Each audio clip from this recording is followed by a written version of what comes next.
Entry 11. Things in the caves. There it is! There you are, little red light. It should be... My name is Valaruz, and I'm recording what's going on. This transcription device should be writing down whatever I'm saying. If you're reading or hearing this, I'm either dead and someone has found my body in this recording, or I'm alive and this is going around on the internet. I should explain what's going on. I was at base, then I went with Kieran into the caves to find clues for the investigation, when the wall ate me. I don't know how, but I just walked behind him, and then I accidentally brushed something on the wall, and then it ate me. I was just absorbed into the wall. Then I felt the ground shake, like its hallways were changing. I hope Kieran is okay. I've tried the radio, but it only gives me this crackle that seems like music. I can't see anything yet, because I fell, or I think I did, and my suit's light was damaged. It should be fixed in about a minute, but I can't see anything for now. There are bones on the ground. Or not really. They seem more like exoskeletons, and now, here comes my light. It's interesting. The ground looks to be just as expected, bones and the occasional insect carcass, but these insects are unlike anything I've ever encountered. It's like a roach, yet also like a scorpion.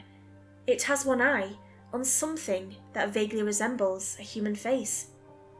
Its wings have patterns that shouldn't be possible.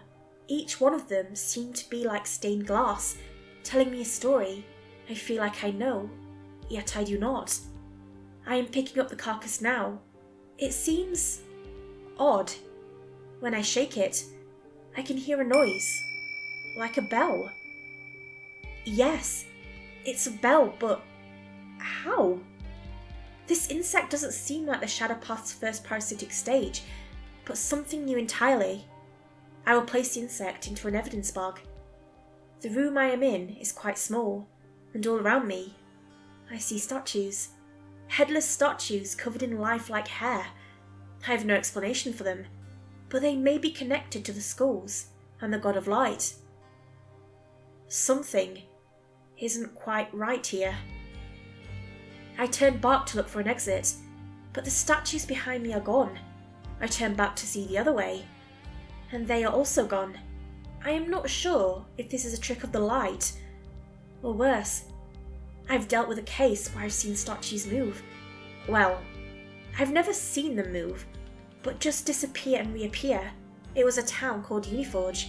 Lovely place, but it's got a bunch of weird happenings in it. However, that one was caused by an unexplainable something that I doubt is related to this case. I remember 2 other investigators talking about statues. Ki and Saki. Right, that was it. But I believe it was statues of Jesus and Mother Mary crying blood. Anyway, the statues are gone. But I do see an exit, and I'm walking there as I speak. It's oddly cold here, and if I squint, I can barely see a mist. The walls don't seem right either. It seems warm. Almost too warm. There's a light, or something, at the end of this tunnel, and at that moment, my recorder went out of battery. Looking back, I really should have charged it. My name is Valaruz, obviously, and I think I'll explain what happened next better than any recording. The walls in the tunnel were too warm, like it was breathing, living, and there were these black silky hairs all over them. The end of the tunnel was a room, a large room with a highly detailed coffin, in fact. It was a dirtied green, and as I found out soon enough, made of jade.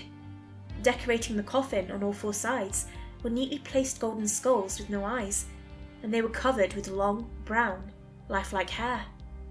On the sides of the coffin's length were 2 stone statues, this time with no jade or gold. They seemed different from the ones that vanished. These seemed older and corpse-like. I shuddered in fear as I approached the coffin. The details more apparent, carvings telling me a story I found deeply familiar, yet I couldn't quite place it. It was like something all humans are programmed to recognize, yet the knowledge was lost to time. As a friend once said, "You humans have forgotten why you were afraid of the dark." I jumped in fear when I lightly tapped the jade coffin.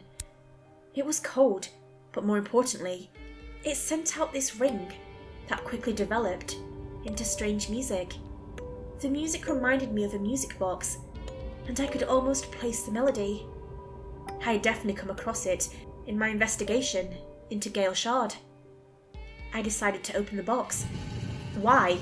I do not know, but it seemed like a perfectly good idea at the time. It took a while to open it, and I had to use a crowbar I had parked. But I did get it open, and inside was a statue. It was a headless, hairy statue, cocooned in milky white, sticky to the touch, and smelt like a distant memory. It reminded me of cotton candy, except for the sick smell of rotting flesh that came immediately after the first scent. I put on a gas mask, in case I would be exposed to harmful toxins. With a company-issued knife in one hand and a gun in the other, I cut into the first layer of the white cocoon. When I withdrew the blade, there was a strange black goo that covered it. I put the gun back into the holster and used my hands to open the cut I'd made in the mummy. The cocoon wrapping came apart with a sickening crack, but at last I was able to reveal the body that lay inside. I knew something strange would be inside, and yet I was still spooked at the sight. The thing inside was humanoid, or at least it vaguely resembled one. All of its limbs were unnaturally folded in on each other, and in life they would have looked unnatural and alien. That's when I realised the body didn't look decomposed enough. Sure, I had no clue when this place was built, but I was sure it was older than anything I'd heard of before. The elongated head had a set of tiny horns that seemed more decorative than fighting, and half-melted eyes that were now blackened and oddly comforting to look at. Its body was translucent, pale against my glowing suit. The bones were not bones at all, rather, it seemed like a tangling infinite mass of tissue, veins, and muscle all bunched together. Whatever this was, I didn't like it. I attempted to take a photograph, but my camera simply showed me nothing but a blur of where the corpse should have been. At that moment, I heard a deafening roar of insects flying, screeching, chirping, louder than anything I'd heard in this cave. Worse, it appeared to be coming from where I had come from. The body could wait. I needed to find a way out of there before whatever made that noise found me. I assumed, by the strange insect carcass I'd collected, that this swarm would have strange qualities. I ran all across the room, desperately trying to find an exit as the noise only grew ever louder. There was nothing in every corner. And then I saw something, and I do not know if it was my luck or something luring me in.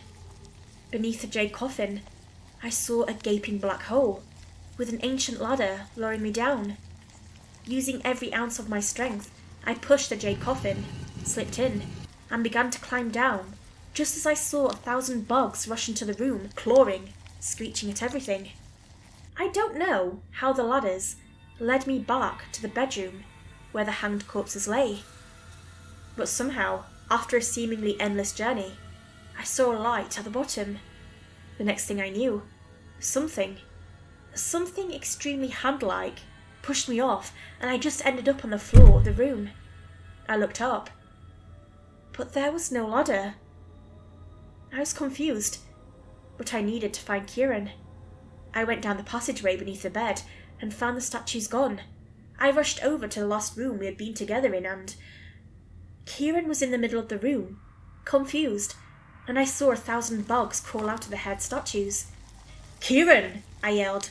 "What the? Mitchell! Ask questions later. Shoot first." "Good thinking." We both whipped out our guns and began firing at the large insects that shouldn't have been able to fit inside the corpse statues. Let's get out of here, I advised. Good idea. We ran out of the cave, with the insects chasing after us. As soon as we neared the mouth of the cave, we saw 2 agents of the JPI awaiting us. Before they could ask us what was going on, I yelled a single sentence. Get the flamethrowers! The agents were confused, but they rushed to their vehicle and brought out 2 deadly-looking flamethrowers. As soon as we escaped the cave, the insects became visible, and the 2 agents understood.